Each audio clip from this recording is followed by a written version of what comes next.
Hi, I'm Sarah Sedwick, and welcome to my studio. Today I have my group of online mentorship students with me, and it's April 2018, and today we're doing a demo on glass. I've had lots of requests for a glass demo over the past month or two, so today we're going to look at some. And I posted on the Facebook page pictures of my still life. You can kind of see it over there. But there's a close-up shot through the viewfinder on the Facebook page. And also the palette that I'm going to be using.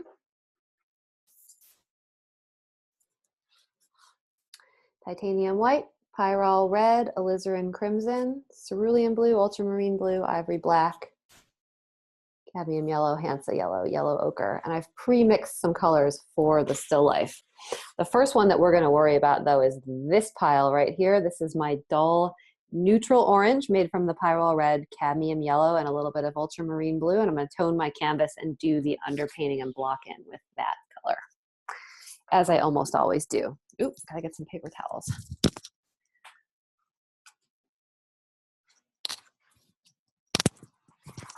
I also posted a value study, a picture of a value study that I did for this painting over on the Facebook page. This is a real simple composition, but even with a real simple composition, I like to start with a sketch to check in with my values. And you all have seen me do a lot of black and white oil studies over the months. I love to do that too, but lately I've been using ballpoint pen, Sharpie, and white marker on toned tan paper. This is by Strathmore. It's actually called Toned Tan. There's a little 6x8-inch sketchbook. And yeah, I just start with the ballpoint pen and then I firm it up from the values with Sharpie and come in and put the whites in. And so this is the composition that I'm going to be doing. They're just a lot of fun. So first things first, I'm going to tone my canvas with a wash of that color that I just talked about, that warm neutral orange. This is an 8x8 stretched canvas, Masterpiece brand.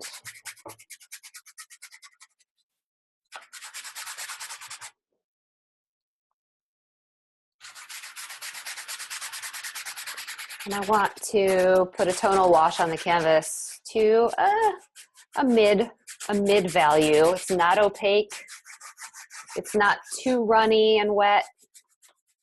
So I like to keep my sketch in front of me. I usually put it on the floor. And I might, also look through my viewfinder at this point. I don't really need to if I have my sketch, because I then have my landmarks as far as where I want things to go.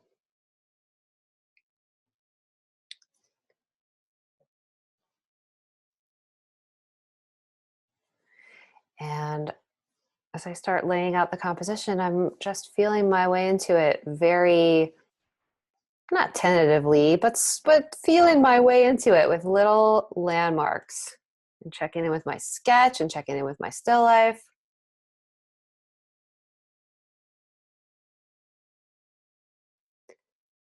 Talk about breaking compositional rules, but doing it on purpose. I purposefully set this up so that there would be a tangent right here where the lemon meets the rim of the glass dish, this weird square glass dish, and the rim of the cup, the glass.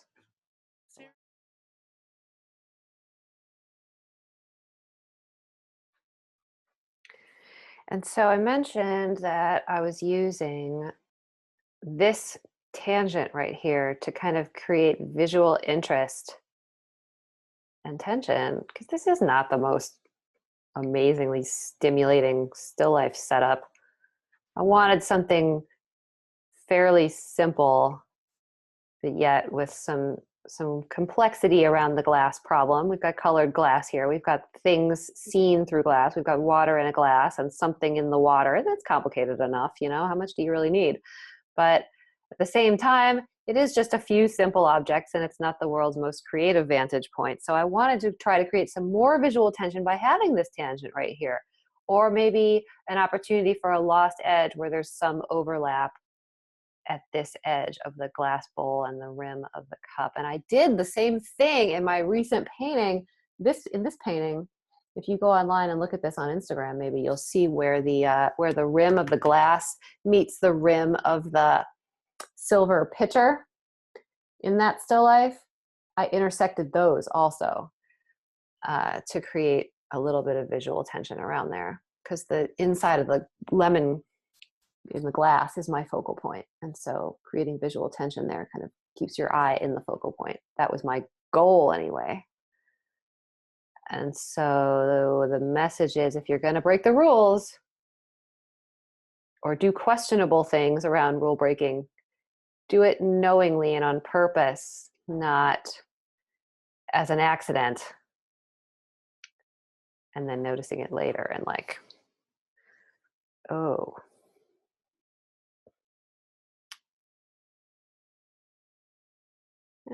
Checking alignment. Where does the base of that glass bowl line up with the base of this? Well, it's higher than the base of this glass.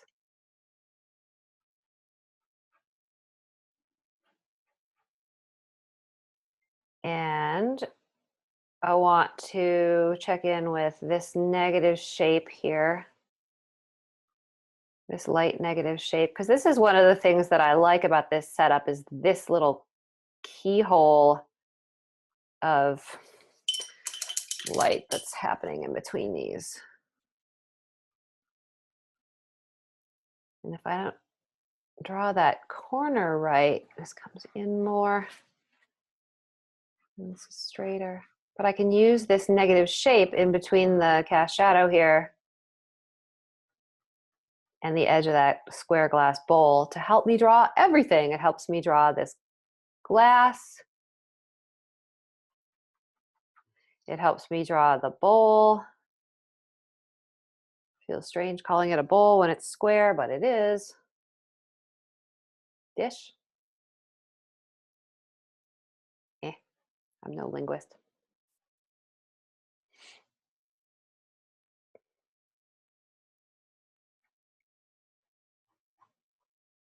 Last month or 2 months ago, 2 months ago, we talked about the 3 steps of my painting process, and that's the demo of the orange slices. That's also on YouTube. 3-step painting process for me. The first step is the block in, and that's what I'm doing right now. Working into my wet toned canvas, my underpainting, with the same color, just a little bit darker. Same warm neutral orange mixture that I've made. And laying out my still life, blocking it in. Where are these objects going to go? Making sure my composition is good before I move on into the second step, which is firming up my values. And I am starting to move into that now. I'm looking at big value shapes. I got my general layout established, and now it's time for me to start moving into value shapes. Where are my darkest darks? Where are my lightest lights? And I can put in the darks and pull out some lights, pulling the lights out of this tone that I put on the canvas. So I've done some of this work already in my preparatory sketch. Glass feels awfully large.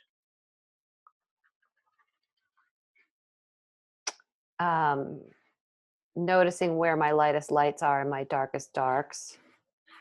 This painting is high key, for sure. Not going to have any darks that go all the way down the value scale to black, but I can push them. You know, I want to push. I want to find the darkest darks, even though nothing is going to be as dark as black. I still want to find my darkest darks and exploit them, because we want to keep everything a little bit darker than we feel like it is, so that we can keep color in our lights. I want really, you know, this painting has a lot of whites in it, and it's about white in a way. It's definitely a high key painting, but I want colorful whites. And the way that I'm going to get colorful whites is to keep my shadows, keep my darks a little darker than I feel like they are, so that those relationships can be maintained, so that the value relationships can be right. And so even though technically nothing in this painting is very dark, it's a high key still life. I still want to find my darkest darks. All right, so values, block in values. I do need to pull out some more lights here. Another thing you want to do during the second step, where you are firming up your values, is noticing lost edges. I started that process in my values study, and I'm going to continue it here. Where did I notice that I had lost edges that I wanted to maintain and carry forward into the finished painting? We talked about setting an intention for your painting a little bit during the first hour of the session. And this is a big part of that for me. If I want to have loose brushwork and lost edges in my painting, that's something that I've got to keep in my mind from the beginning, even from the still life setup. You know, you, in a way, in a big way, are creating those lost edges beginning in the still life setup.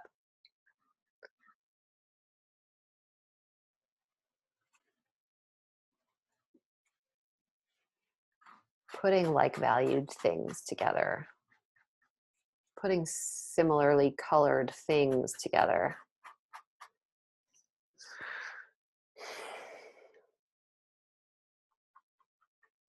My last workshop, I did a lot of going around the room and quizzing people and asking people, okay, what's lighter or darker here? What's lighter or darker? The lemon or the negative space at this point? What's lighter or darker? The lemon or the negative space at this point? That's an easy one. What's lighter or darker? This area that I see through the glass here, or this negative space that's behind it? It's not as easy. What's lighter or darker? This area of negative space seen through glass, or this area? So as you're painting, just be constantly going around and asking yourself, what's lighter or darker? This feels very light right here inside the yellow glass. But what's lighter or darker? This or this? The negative space, way lighter, way lighter. And so that tells me that that's actually not very light. This is not very light. This has to work compared to this. This has to work compared to the cast shadow. It's much closer. That quote unquote light that I feel inside the yellow glass here is much closer to the value of the cast shadow if I squint.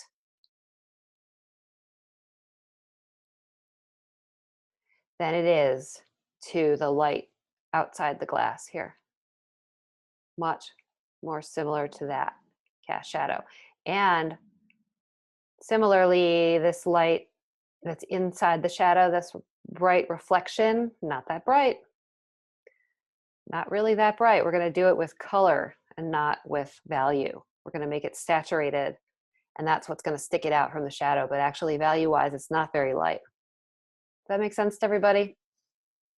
That piece of yellow light that's happening inside the cast shadow of the glass that really so effectively says to us, this is colored glass. Yeah. All right, I'm about ready here to get into some color, I think. Just finishing firming up my values.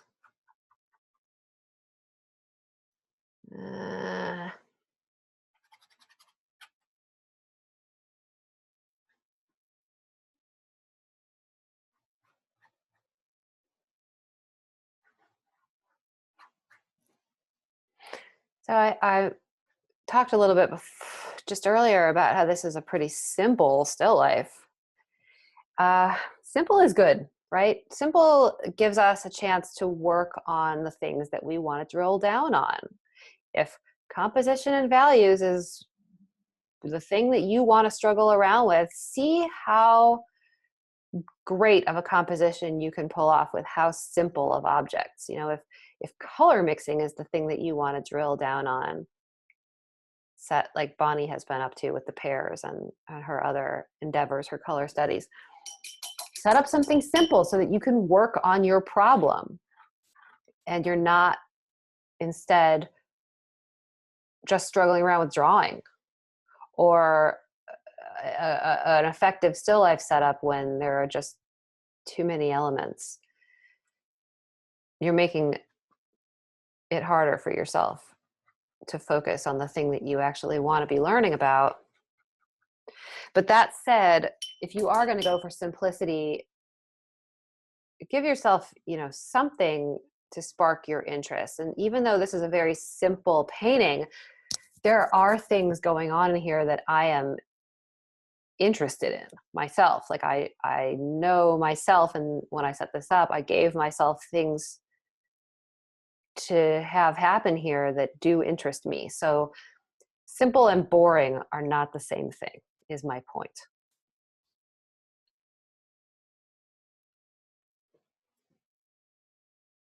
There are a lot of elements to this simple still life that are recurring, either current or perpetually recurring themes for me. Lost edges, colored glass, this lemon in the water thing seems to be current for me this week, last week. Always colored reflections on the floor. And then the color in white is a big thing for me.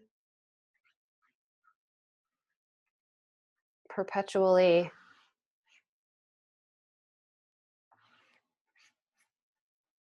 All right.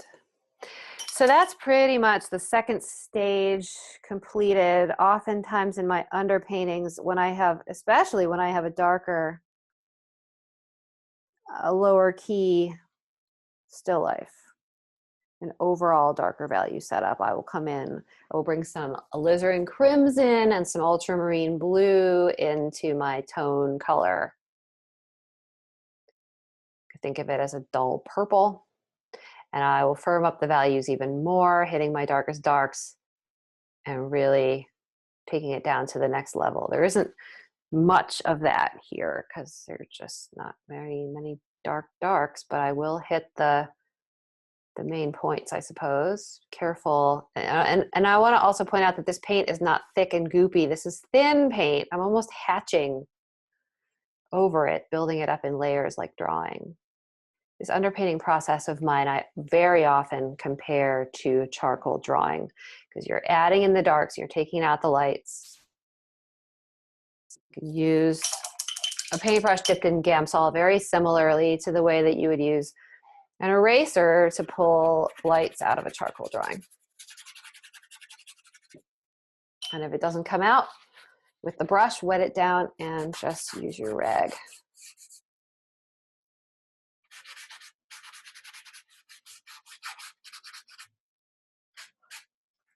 Very nice. Very satisfying. Ah.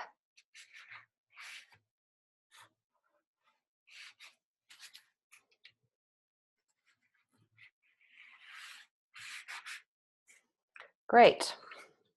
All right, time to color. I did a bunch of pre-mixing yesterday. Get ready for this. Painting along. So this area right here are things I mixed up for the lemons. And these down here are like for the yellow glass, sort of, more or less. And this stuff over here is for the background. It's way dark for the background, but I think that it's much easier to lighten these things with white than it is to take the white out and get more saturation in it after the fact. And then this stuff up here is like for the floor, for the white ground that it's on. So do you always pre-mix your palette? Yes, I do. Okay. Yes, always. At least to that extent. I will pre-mix with a palette knife the main color notes for the light side and shadow side of an object at the minimum. Okay. And then my brush gets into everything, and it looks a lot like the brush mixers, the painters who just mix with the paintbrush. But I like to start, at least get an idea of the way things are working together. All right, so I'm going to switch over to a slightly larger brush. I was doing my blocking with a number 2 round, and I'm going to switch up to a number 4 flat. Still a small brush, but this is only an 8x8 canvas, so it's a decent sized brush for the size of the painting surface. And this is a Princeton Summit Series white tack line. And the reason I like to pre-mix is because I need to be able to go back. I need to be able to go back to that pile later so I can work my edges. Because I'm going to paint this lemon out into the negative space. I'm going to paint the negative space back into the lemon. And then I'm going to need some more of that lemon paint still hanging around on my palette. I don't want to use it all up in the first pass on the lemon, because then what will I use when I need to work the edges?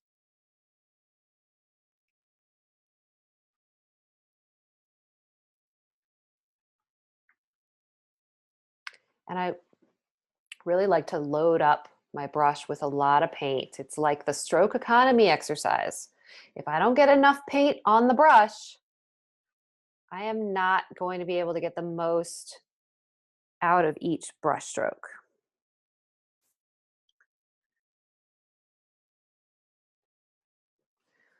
Rich, beautiful brush strokes don't come from paint brushes that have not very much paint on them.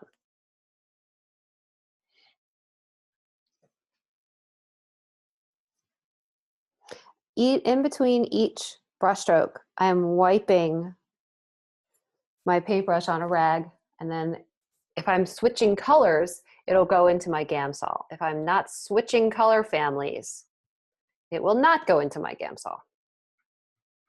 I'll just wipe it, and that's good enough. I am going to keep this really pretty chunky, because that seems to be the painter that showed up here in the studio today. Isn't that great how you never know what you're going to get? That is one of my biggest arguments for the benefits of painting every day. Because it's such an adventure to show up in the studio and be like, all right, who's here today? Is it stroke economy, Sarah?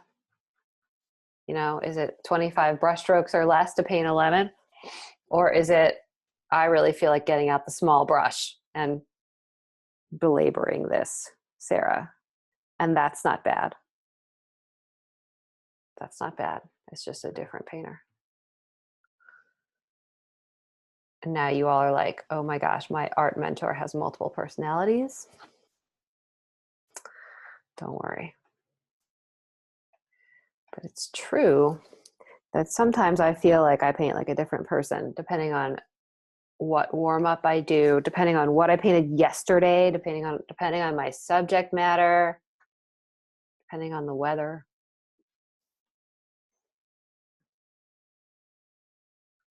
Too dark. Why did I start with the lemons? Those of you who've been with me for a while should know the answer to this. Why did I start with the lemons in this painting? I would say that it's the color that would be disrupted by other colors the most. Yeah, right. Yeah, I like to call it vulnerable colors. Now, there isn't a whole lot to endanger the lemons in this painting. It's not like there's a purple background or something. If there was, they would be very vulnerable and in danger from that purple background. But still, it's the lightest, cleanest, most saturated color in the painting, and I want to keep it that way. So I'll put it on while my brush is still clean, while my Gamsol is still clean, and while there isn't anything else around on the painting surface to mess with it. But also, it's kind of an easy win. It's an easy one to diagnose. It's close to the tube, this yellow, right? And so I can tell easily what I want to do it with, what I want to use to paint it. And that's helpful because then I can use this to key everything else too. I can kind of judge.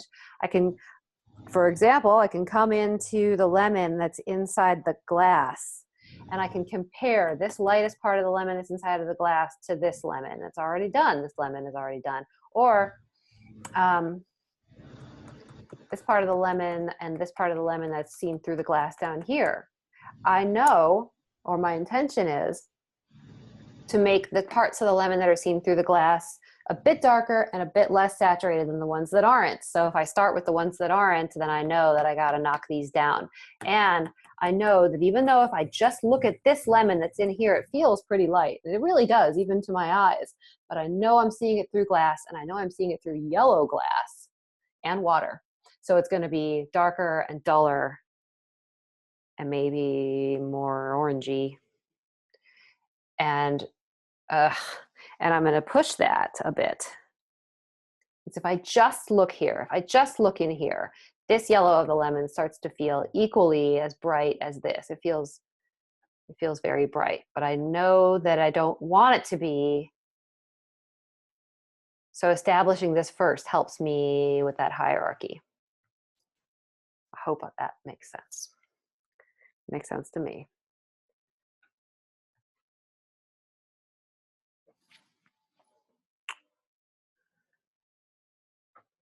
No,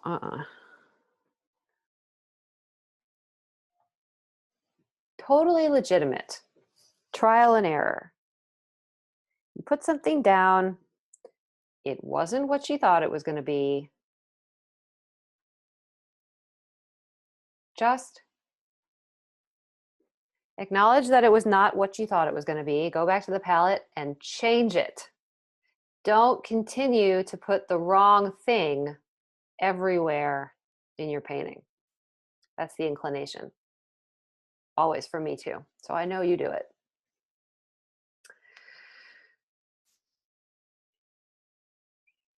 I am frequently wrong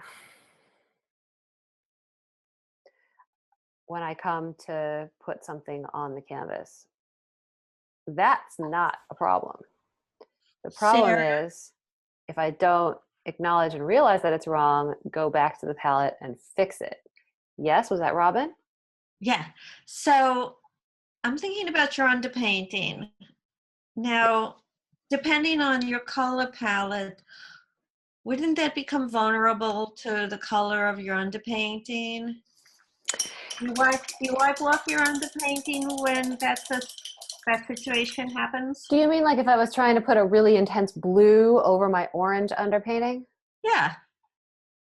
Yeah, it could be, but on the whole, I find that it's helpful because you really don't want things to be so super saturated all the time. And so, but also the underpainting is so thinly applied that it doesn't mix in with the paint as much. And the other thing I usually do is that pre-mixing that I just showed you, I usually do that between the underpainting stage and applying color. So that's 20 minutes or so of mixing paint in between finishing my block in and values and actually starting to put color on the canvas. And it sinks in, even just in 10 minutes, it sinks in a lot. Oh, yeah. Yeah. So it isn't such a problem. Okay, so just continuing to move around. The hierarchy of values here.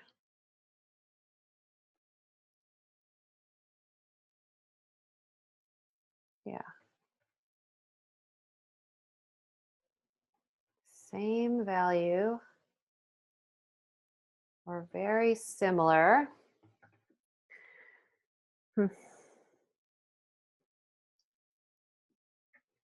No, not really.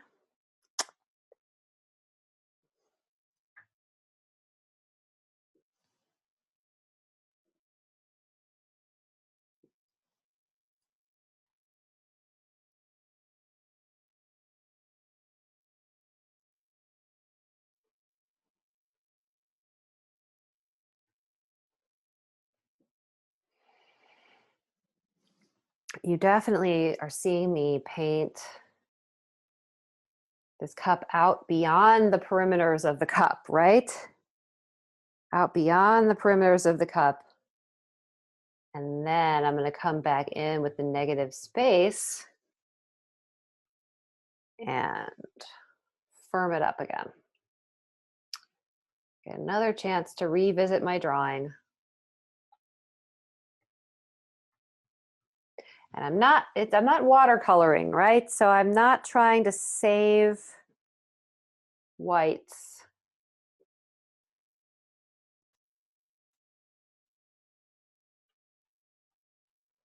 Like that highlight on the rim. I don't want to save that.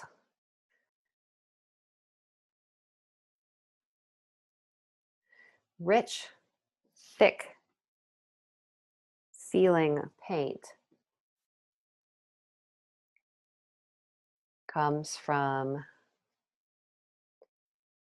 not attempting to preserve the drawing from my underpainting, but from attempting to obliterate the drawing from my underpainting wherever I can. Paint over those lines. As long as you've still got your still life set up in front of you, you can get back to that drawing. You don't have to save your drawing.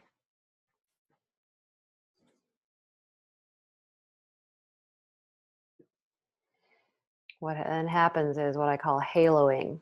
You tiptoe up to the line on one side and then you tiptoe up to the line on the other side. I'm talking about the lines that you draw on yourself during your block in and your underpainting. And then you leave a halo around that line. And it feels very weak.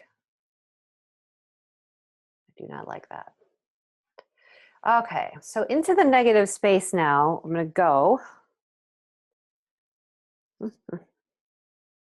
Let's test out this color I made for the light side of the negative space. Let's see how it works. Pretty light.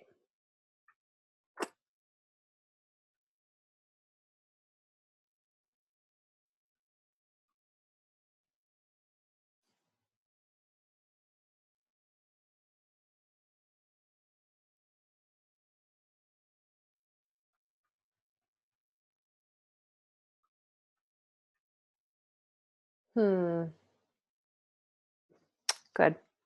Okay.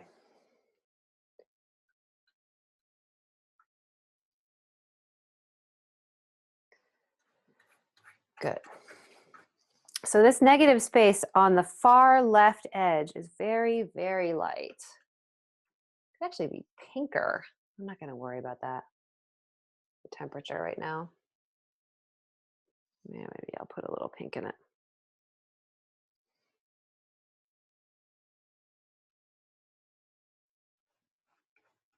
Differentiate that just slightly. I know you guys can't see that on the monitor. It just is all feeling kind of yellow. So I just brought a little bit of pyrrole red. God, pyrrole red is a pretty strong tinter. I like it. Into that. I could come back and fix that. Don't ever need to worry about painting over something. Being overly cautious about things like that is how you really defeat yourself in your pursuit of loosening up.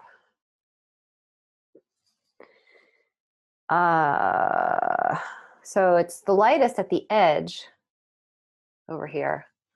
And then it gets a little bit darker, just starts to get a little darker as it moves across. And it's very close here in the middle. More close than that. I mean the value between them. That's really cool. The value between the middle of the cup there.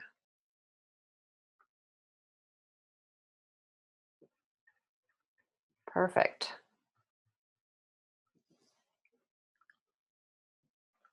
That value relationship between the light part of the lemon and this wedge area of the background now is working for me very nicely. Now I just got to get it in line here between the negative space and the inside of the cup right there. And I think I got it, sort of. So now feeling very, very yellow. Very yellow.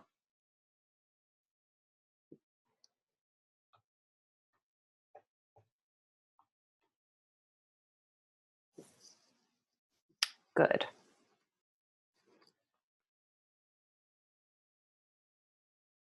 I'm using walnut oil as a medium today. And it's making everything flow very nicely. Just dipping my brush in a little cup of straight walnut oil. It's pretty standard for me. Lightest lights in the painting on the floor here. That's very light. It's very light, but it's still, and so, pretty cool also. Very light. But it's still a fairly far from white. To illustrate, that's going to be that's probably going to be my lightest light in the painting, that area there. I mean, some of the other light areas will be as light as it, maybe some highlights on the rim here, but if you see this light area that I have and then you contrast it with pure white, see that? I put just a speck of pure white on top of that. Wow, way darker.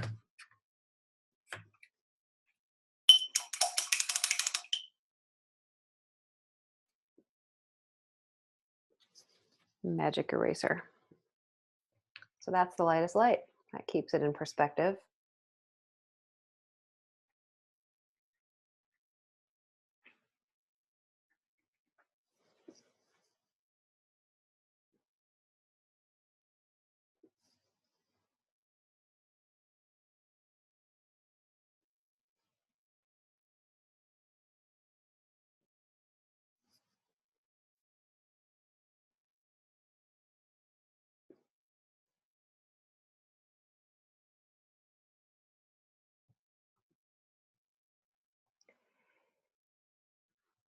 I'm definitely painting from the general to the specific right now.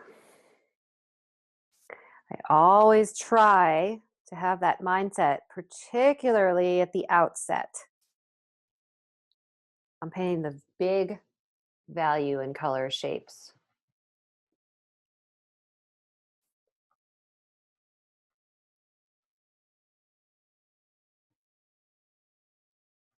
Right now.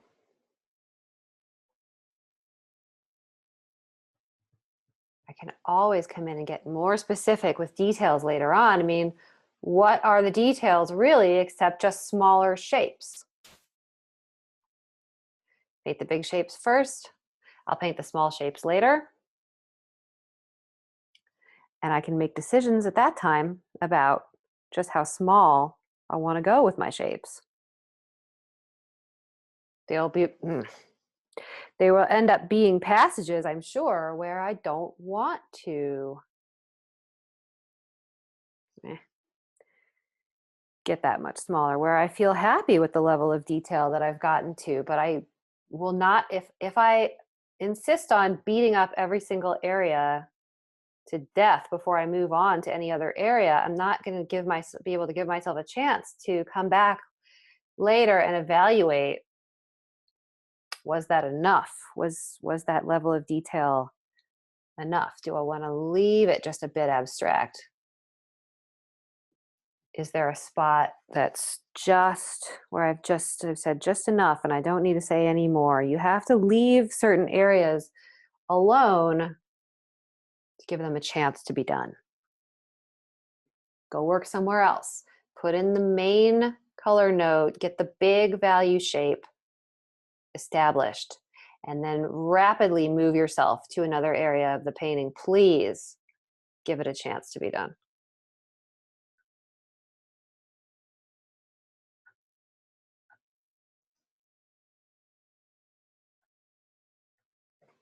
Very nice.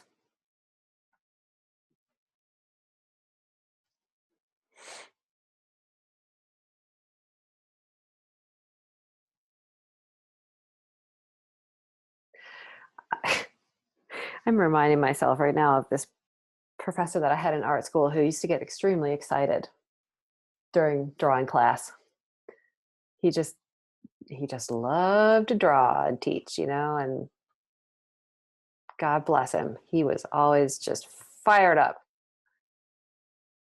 I think that's funny.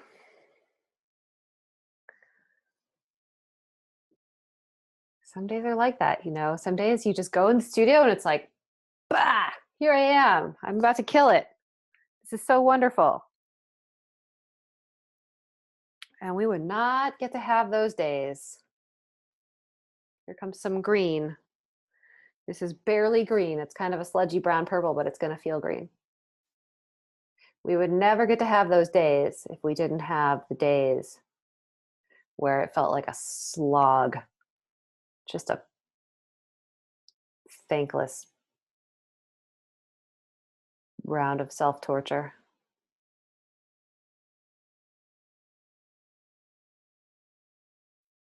I don't have those days that often. But definitely once in a while. So as I'm striving to paint glass, I really am just painting what I see through the glass with some highlights and dark accents. That's it. So I'm focusing on I'm not seeing the glass bowl. I'm not focusing on seeing the glass bowl, but I'm focusing on seeing the lemon through the glass bowl. I'm thinking about the properties of that lemon seen through the glass. I'm thinking about how light or dark or dull or warm or cool, saturated, desaturated I want the lemon to be, how I want the lemon to relate inside and outside of the glass, how I want to blur that. But I should be thinking less, I should be thinking less about lemon, the noun, than I should just about color, value, and so on.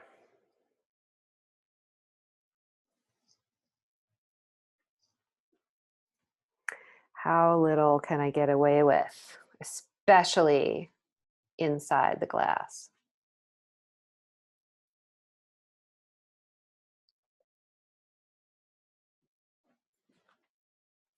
Okay, let's talk about that cast shadow and that beautiful reflection we discussed earlier. And I was saying how I'm going to take pains to keep that reflection saturated but dark.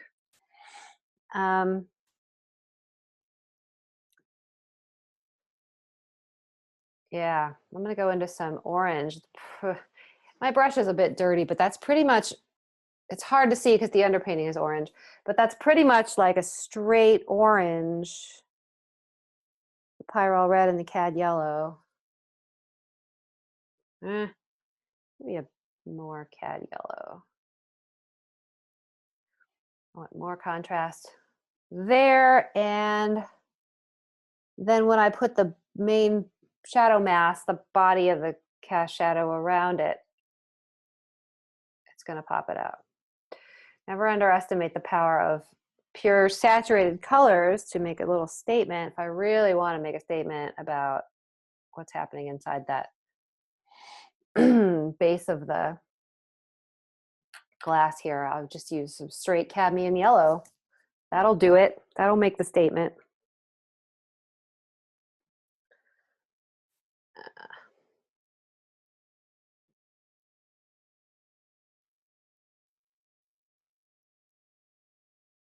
Nah, it's cooler. All of this is cooler. Okay, not getting too detailed too fast. I love how I always, I say I'm going to work on something and then I get distracted and work on something else. I really want to do this cast shadow here. Cast shadow gives me another chance to revisit the drawing of the base of this glass.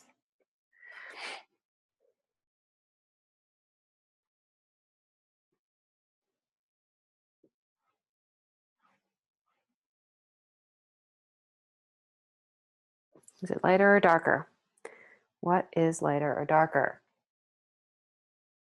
No. The cast shadow back here or the side of the glass? Side of the glass is darker.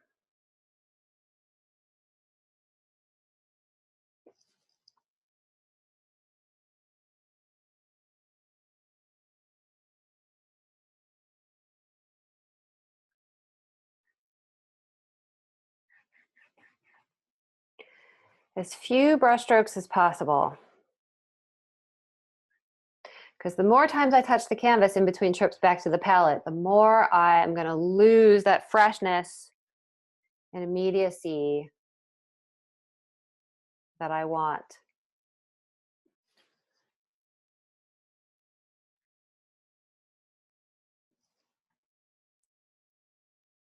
And the more muddy, indistinct my colors are going to get. Gorgeous. I brought some of that underpainting color, some of that orange in.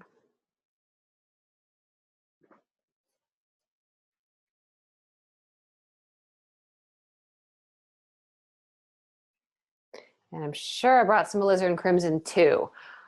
You know, I say, I think if I said, raise your hand, if I had told you to put alizarin crimson in your cast shadows in the last month, you would all be raising your hands.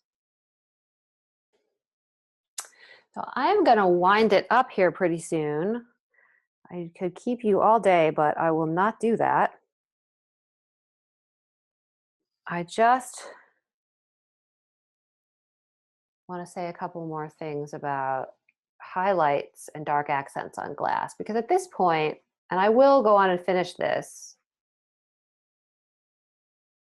to a higher level of completion later. But at this point, I've got the general deal established as far as the big color and value shapes in my glass. And really in most of my painting, it's just some negative spaces and some refining of drawing here and edges that needs to happen. The big general value shapes are blocked in the glass. Still very flat, you know, this painting is about half baked, maybe 65%. But a few highlights and dark accents will go a long way as far as giving the feeling of that glass.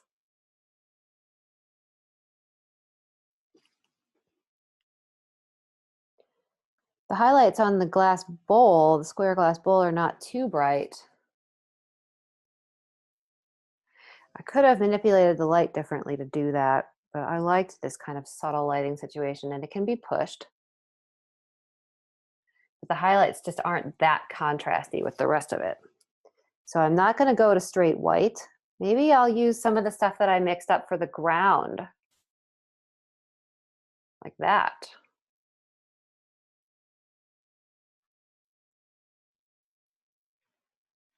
Dark accents.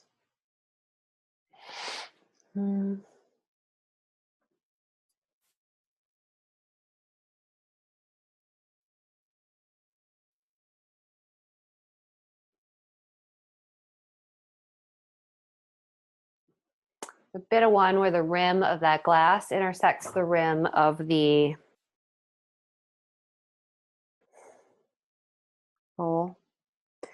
Really, an argument for Alla Prima painting all in one sitting is that my palette makes a lot of sense to me right now. I really understand what's going on my palette right now. When I go away and come back, I'm gonna have to kind of think my way back into my palette making sense. That's okay. I'm fairly used to that, but it is a thing. It will happen. So whenever you can find some sustained time to really paint, or even, you know, do the underpainting. I like to work on a wet underpainting, a wet block in. But if you set up the still life and do your underpainting in one sitting, and maybe even mix colors, better to mix colors and then launch right into the painting, in my opinion. because like I said, that mental familiarity with the palette. But if you can do the setup, maybe the sketch, maybe the underpainting in one sitting, come back and do the painting in another sustained sitting, that's going to help you, because you won't have that break and then have to come in and have a learning curve with your palette. Okay, highlights on the yellow glass. I'm using the same paint that I used for the lightest part of the floor. You really have to load up the brush to get the most out of your highlights, because you only get 1 or 2 shots. Oh, and that.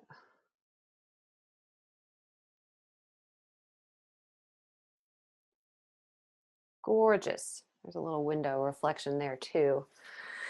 A bit bluish.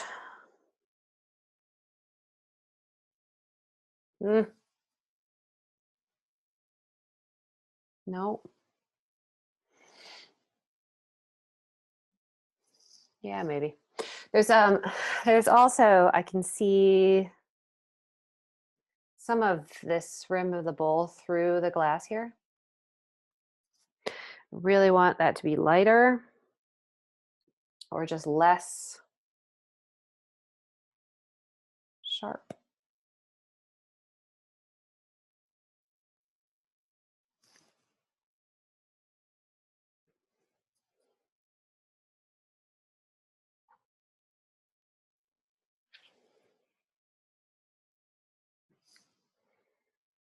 Fun. And so then, you know, you can always get lighter with your highlights. If I feel like those highlights are not popping enough, I can always pull in a little bit of white and hit them again. Maybe the one that's closer to me out here, put a little bit more white in it. And it's a push-pull, you know, there you can go back and revisit your darks. Certainly the lemons are going to need some little more love.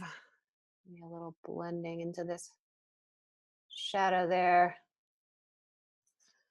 And a highlight for the lemons would look something like, put some of that orange, pyrrole red and cadmium yellow mixture orange into some white. No, that's not enough paint on the brush there. You really have to load up the brush to get an effective highlight, but then it's just one tiny little brush stroke. Is that a waste of paint? That's how much paint needed to be on the brush to make that brush stroke, even if it doesn't all get on the canvas. It's not a waste of paint. It's what had to happen. What do you think, guys? It's starting to feel a little more glass-like. Looks great. Thank you.